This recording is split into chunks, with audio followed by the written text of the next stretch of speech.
ഈ ഒരു പ്രോപ്പർട്ടിയിലെ തന്നെ ഔട്ട്ഡോർ ആക്ടിവിറ്റീസ് നമ്മൾ മുഴുവനായിട്ട് കണ്ടു കഴിഞ്ഞതാണ്. അപ്പോൾ ആ വീഡിയോ കാണാതെയാണ് നിങ്ങൾ ഈ വീഡിയോ കാണുന്നതെങ്കിൽ ഐ ബട്ടൺ ഞാൻ ലിങ്ക് കൊടുത്തേക്കാം. അത് കണ്ട ശേഷം ഇവിടെ കണ്ടു കഴിഞ്ഞാൽ കംപ്ലീറ്റ് സ്ട്രക്ചർ നിങ്ങൾക്ക് മനസ്സിലാവും. അപ്പോൾ നമ്മൾ കാണാൻ പോകുന്നത് ഇവിടെ താഴത്തെ കാറ്റഗറിയിലുള്ള റൂമാണ്. അതും മുകൾ സൈഡിൽ വരുന്ന റൂം ആയതുകൊണ്ട് തന്നെ നല്ലൊരു വ്യൂ ഒക്കെ നിങ്ങൾക്ക് എൻജോയ് ചെയ്യാൻ സാധിക്കും. നമുക്ക് നേരെ ചെന്നിട്ട് എന്തൊക്കെ ഫെസിലിറ്റീസാണ് റൂമിൽ കൊടുത്തിട്ടുള്ളതെന്ന് കണ്ടിട്ട് വരാം.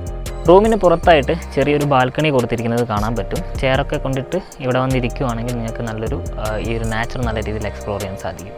റൂമിലേക്ക് വരുമ്പോൾ നല്ല സ്പേസ് ഉള്ളൊരു റൂമാണ് കൊടുത്തിട്ടുള്ളത്. 4 പേരൊക്കെ വരുവാണെങ്കിൽ അഡീഷണൽ ബെഡ് കൊടുക്കാനുള്ള സ്പേസൊക്കെ ഈ ഒരു റൂമിൽ വരുന്നുണ്ട്. ബെഡും കാര്യങ്ങളൊക്കെ വളരെ നല്ല നീറ്റായിട്ട് ചെയ്തിട്ടുണ്ട്. 2 സൈഡിലായിട്ട് തന്നെ മിനി ടേബിളും അതേപോലെ തന്നെ ചാർജിങ് പോയിൻ്റൊക്കെ കൊടുത്തിരിക്കുന്നത് കാണാം. റൂമിൽ AC-യും അതുകൂടാതെ ഫാനും വരുന്നുണ്ട്. പിന്നെ നിങ്ങൾക്ക് ഇരിക്കാൻ ആവശ്യമായിട്ടുള്ള ചെയറും മിനി ടേബിളും വർക്കൊക്കെ ചെയ്യാൻ ആവശ്യമായിട്ടുള്ള ഒരു മിനി ടേബിളും കൊടുത്തിരിക്കുന്നത് കാണാം. ടൈം സ്പെൻഡ് ചെയ്യാൻ ആവശ്യമായിട്ടുള്ള വൈഫൈ അതേപോലെ തന്നെ TV ഒക്കെ ഇതിൽ കൊടുത്തിട്ടുണ്ട്. പിന്നെ നിങ്ങൾക്ക് സാധനങ്ങളൊക്കെ സൂക്ഷിച്ച് വെക്കാൻ ആവശ്യമായിട്ടുള്ളൊരു ഷെൽഫും അതേപോലെ തന്നെ വെള്ളം മറ്റും ചൂടാക്കി കുടിക്കാൻ ആവശ്യമായിട്ടുള്ള ഇലക്ട്രിക് കെറ്റിൽ, ടീ സപ്ലൈസ് എല്ലാം ഇതിൽ കൊടുത്തിട്ടുണ്ട്.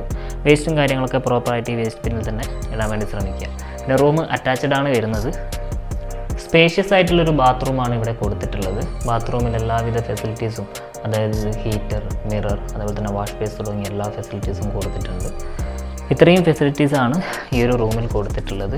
ഇതേ കാറ്റഗറിയിൽ തന്നെ വരുന്ന വേറെയും റൂമുകൾ ഇവിടെ വരുന്നുണ്ട്. അതിൽ ബെഡിൻ്റെ ഈ ഒരു സൈസിൽ മാത്രമേ ഡിഫറൻസ് ഉള്ളൂ. അപ്പോൾ ആ ഒരു വീഡിയോയും കൂടി നമുക്ക് കാണാം. പിന്നെ ബുക്ക് ചെയ്യുന്ന സമയത്ത് നിങ്ങൾക്ക് കൺഫ്യൂഷൻസ് ഇല്ലാതിരിക്കാൻ അത് ഹെൽപ്പ് ചെയ്യും.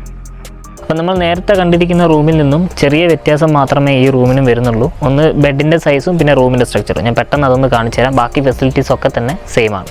ഈ റൂമിൽ ഫ്രണ്ട് സൈഡിലും ബാക്ക് സൈഡിലായിട്ടും ബാൽക്കണി വരുന്നുണ്ട് എന്നതാണ് കൂടുതലായിട്ട് വരുന്നൊരു സൗകര്യം. ബാക്കിയെല്ലാം തന്നെ സെയിം ആണ്. പിന്നെ കൊടുത്തിരിക്കുന്ന ബെഡിൻ്റെ സൈസ് ക്വീൻ സൈസ് ബെഡാണ്. അപ്പോൾ ഡിലക്സ് AC റൂം കാറ്റഗറിയിലുള്ള റൂമുകളാണ് നമ്മൾ കണ്ടു കഴിഞ്ഞത്. ഫെസിലിറ്റീസും കാര്യങ്ങളൊക്കെ വീഡിയോയിൽ കൃത്യമായിട്ട് കാണിച്ചിട്ടുണ്ട്. മനസ്സിലാത്തവർ വീഡിയോ വീണ്ടും ഒരു തവണ കൂടെ റീവാച്ച് ചെയ്യുക. അതിനുശേഷം മാത്രം ബുക്ക് ചെയ്യുക. ബുക്ക് ചെയ്യാൻ ആവശ്യമായിട്ടുള്ള ഡീറ്റെയിൽസും കാര്യങ്ങളൊക്കെ നിങ്ങൾ താഴെ കൊടുത്തിരിക്കുന്ന വാട്സാപ്പ് നമ്പറിലേക്ക് അയച്ചു തരിക. ഫാമിലിക്കും അതേപോലെ തന്നെ ബാച്ചിലേഴ്സിനും കപ്പിൾസിനൊക്കെ ഈ ഒരു പ്രോപ്പർട്ടിയിൽ സ്റ്റേ ചെയ്യാൻ സാധിക്കുന്നതാണ്. അപ്പോൾ ഇനി നമുക്ക് കാണാനുള്ള ഇവിടുത്തെ ഒരു 2 ബെഡ്റൂം പ്രൈവറ്റ് പൂൾ വില്ലയാണ്. നമുക്ക് നേരെ ആ വീഡിയോയിലേക്ക് പോകാം.